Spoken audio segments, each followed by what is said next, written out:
What's up mga kaplato? Ito muli si Kuya Des, and today's video guys, magkakaroon tayo ng isang espesyal na review ng isa sa mga pinakamagandang gaming laptop para sa akin na available sa merkado ngayon. Ang MSI Gaming Laptop GF6310 12650H. Ito ay nasa 12th generation na guys. Para sa akin, ang laptop na ito ay hindi lang basta laptop. Ito ay isang magandang kagamitan na magbibigay sa iyo ng mahusay na gaming experience at higit pa. Ang MSI GF6310 12650H ay mayroong 15.6 Full HD inches IPS level display na nagbibigay ng malinaw at vibrant na kulay.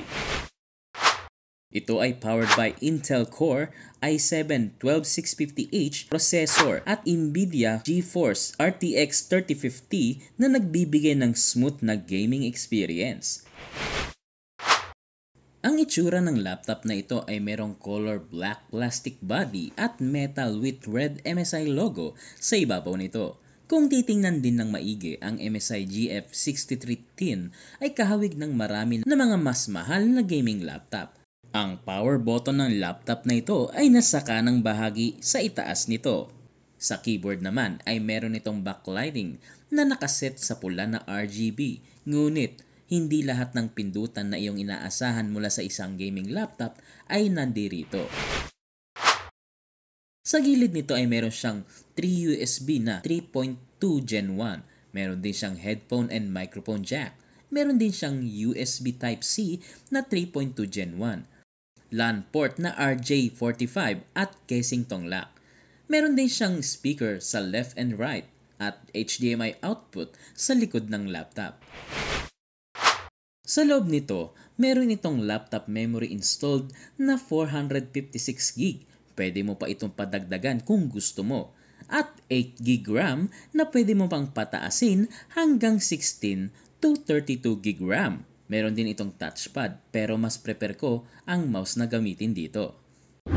Bagay na bagay din ang laptop na ito sa mga video editors dyan out there dahil may kakayahan na din itong mag-edit ng 3D modeling, video editing, and rendering. Kung bago ka palang bibili ng laptop, importante na malaman mo muna kung ano ang purpose mo bago ka bumili ng laptop. As graphic designer and video editor, kailangan ko ng components na may kakayahang mag-render ng mabilis.